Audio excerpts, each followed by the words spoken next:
کہ حضرت امام غزالی رحمۃ اللہ علیہ اپنے مشاہدات میں یہ فرماتے ہیں کہ عراق کے شہر بصرہ میں ایک بہت بڑی شخصیت تھی جو دانتوں کا علاج کرتی. دانت میں کسی بھی قسم کی تکلیف ہوتی تو وہ دم کرتا, وہ تکلیف ختم ہو جاتی. تو کہتے ہیں, لوگوں سے کہتے کہ بھائی آپ بوڑھے ہو گئے ہو تو یہ دم کسی اور کو دے دو تاکہ کسی کو تکلیف ہو تو وہ اسے دم کرے. تو وہ کہتا ہے کہ بھائی نہیں, یہ اجازت اور یہ دم میں کسی کو نہیں دے رہا. تو جب وہ فوت ہونے لگا تو ایک شخص کو بلایا کہ میں چاہتا ہوں کہ یہ تمہیں بتاؤں تاکہ میں اس گناہ میں شامل نہ ہوں کہ میں نے کتمان علم چھپانے کے جرم میں نہ آؤں اور دوسرا لوگوں کو فائدہ پہنچے. اللہم صلی علی محمد وعلی آلہ وبارک وسلم. لاکھوں کروڑوں درود و سلام امام الانبیاء شاف محشر محمد مصطفیٰ احمد مجتبی صلی اللہ علیہ وسلم اور ان کی آل طیبین طاہرین پر. تو میرے بھائیوں اور میری بہنوں, قرآن میں اللہ رب العزت نے تمام بیماریوں کے لیے شفا رکھی ہے. وَيَشْفِ صُدُورَ قَوْمٍ مُؤْمِنِينَ وَشِفَاءٌ لِمَا فِي الصُّدُورِ. اللہ فرماتا ہے کہ قرآن جو ہے یہ مومنین کے لیے شفا ہے.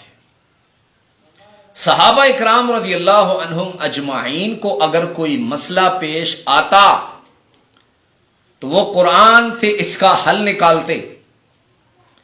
ایک جگہ صحابہ اکرام رضی اللہ عنہم اجمعین سفر میں تھے تو ایک قبیلے کا سربراہ اسے کسی چیز نے ڈس لیا. تو صحابہ اکرام وہاں موجود تھے. اس قبیلے کے سربراہ نے اس صحابی کو کہا کہ آپ ہم پہ دم کر دیں. تو اس نے کہا کہ بھئی پہلے ہم نے آپ کو کہا تھا کہ ہمیں بھوک ہے, ایک بکری ہمارے لیے ذبح کر دو, تم نے ذبح نہیں کی. اب اگر تم چاہتے ہو کہ ہم تم پہ دم کریں تو دم کرنے کے بعد ایک بکری تم ہمارے لیے ذبح کرو گے. بہرحال اس صحابی رسول نے اس پہ دم کیا, اللہ نے اسے صحت دی تو اس نے کہا کہ یہ میری بکریوں کا جو ریوڑ ہے یہ تم لے جاؤ. میری غرض یہ ہے قرآن سے علاج کرنا یہ صحابہ اکرام رضی اللہ عنہم اجمعین سے ثابت ہے. کشف الاسرار ایک کتاب ہے, اس میں ایک بزرگ فرماتے ہیں کہ حضرت امام غزالی رحمۃ اللہ علیہ اپنے مشاہدات میں یہ فرماتے ہیں کہ عراق کے شہر بصرہ میں ایک بہت بڑی شخصیت تھی جو دانتوں کا علاج کرتی. دانت میں کسی بھی قسم کی تکلیف ہوتی تو وہ دم کرتا, وہ تکلیف ختم ہو جاتی. تو کہتے ہیں, لوگوں سے کہتے کہ بھئی آپ بوڑھے ہو گئے ہو تو یہ دم کسی اور کو دے دو تاکہ کسی کو تکلیف ہو تو وہ اسے دم کرے. تو وہ کہتا ہے کہ بھئی نہیں, یہ اجازت اور یہ دم میں کسی کو نہیں دے رہا. تو جب وہ فوت ہونے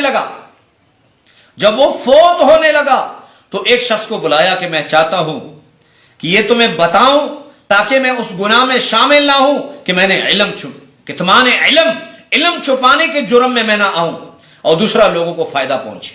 عمل کی طرف جانے سے پہلے آپ کو عمل کی اجازت ہے, لیکن ایک بار کمنٹس باکس میں صلی اللہ علیہ وسلم ضرور لکھ دیا کریں.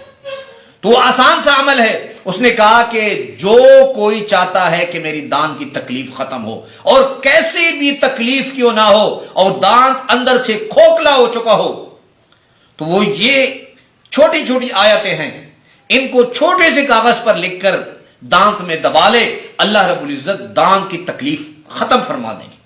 وہ آیت یہ ہیں, بسم اللہ الرحمن الرحیم, کاف ہا یا عین صاد حامیم عین سین قاف لا الہ الا ہو علیہ توکلت وہو رب العرش العظیم وَلَهُ مَا سَكَنَ فِي اللَّيْلِ وَالنَّهَارِ وَهُوَ السَّمِيعُ الْعَلِيمُ لِكُلِّ نَبَإٍ مُسْتَقَرٌّ وَسَوْفَ تَعْلَمُونَ ان آیتوں کو چھوٹی سی کاغذ پر لکھ کر پھر اس کو اپنے دانت میں دبا لینا ہے. مجرب عمل ہے. کئی لوگوں کو اللہ رب العزت نے اس عمل سے شفا دی. ہمارا تو روز کا معمول ہے. آپ بھی اس کو آزمائیں, دوسرے لوگوں تک اس پیغام کو پہنچائیں تاکہ لوگوں کو مسائل کے حل میں آسانی ہو.